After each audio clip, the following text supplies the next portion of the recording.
Now to Turkey. According to a Reuters report, Turkish authorities prevented the newly elected mayor of a pro-Kurdish party from taking up his post and announced a rerun vote in another area where President Erdogan's party did not win. What's happening there? With us is Dr. Sinan Ciddi from the Foundation for Defense of Democracies. Thank you very much for joining us. By the way, is this possible in Turkey to do such things according to the law and constitution? Well, that's a good question. I'll leave that to the lawyers, but I can answer the part that they've been doing it for, since at least the last 5-6 years, if not more, right? Just replacing especially elected mayors from the Kurdish provinces of Turkey in the southeast, just literally taking them out of office and replacing them with an AKP caretaker. And it seems this is what they try to do this time around. But I should also add there's been a recent development, especially in Van province, as you just said. That's exactly where they attempted to not allow the elected mayor to take power. But just in the last hour, they've changed their mind, and the Kurdish elected mayor has been able to get his certificate that will allow him to take office. That shows probably evidently some pressure by Erdogan. What's the effect of these local elections on Erdogan's behavior in Turkey these days? Yeah, I mean, on Sunday, he appeared before the television screens giving a concession speech representative of the single biggest defeat he has ever experienced in power, right? The AKP under his rule, his party has never experienced this defeat. And so he didn't necessarily know what to say other than the fact that he said his party had heard the message that they would they would respect the will of the people, which this Van sort of province experience shows that he wasn't necessarily willing to do. And it's not just limited to Van, but several provinces, they're refusing to give the ability of elected mayors, possibly due to a request for recount or whatever, the ability to just assume power over the AKP. It remains to be seen how far they will do this. But one thing is clear for Erdogan: his power has been weakened. It's just a question of how much will he sort of double down on authoritarian measures to prevent the AKP from giving away districts to the opposition parties, whether they be Kurdish ones or the main opposition, CHP, which is held on to some big cities.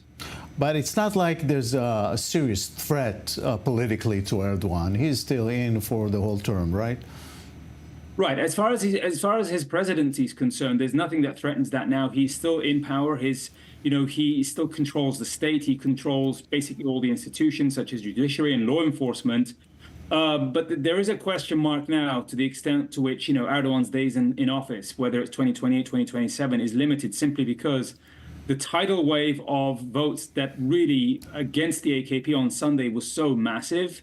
It remains to be seen whether he actually has a mandate as president to govern. I don't think he can risk elections as for presidency in the near future, because I think if he were to run again, just to refresh his mandate from last year, based on Sunday's results, he would be dealt a severe blow. The economy is in shatters, right? People are angry with the AKP and Erdogan. So he thinks he can turn this around. He thinks he can buy himself some time to sort of reset his governance, but whether he can do so or not is a big question mark. And his biggest contender, he has met his nemesis now. He knows this, is the mayor of Istanbul, Ekrem İmamoğlu, who's won the third consecutive win against the AKP since 2019. Erdogan knows İmamoğlu is the most likely person to challenge and probably succeed him in the future. The question remains is what will he do about it, right? Can he basically just allow İmamoğlu to stay in office as mayor? Or does he impose a political ban on him through the courts, which is already there? It just remains to be seen whether the courts actually impose that political ban on him. Now, after this local campaign is over, do you foresee any changes in Erdogan's foreign policy and rhetoric?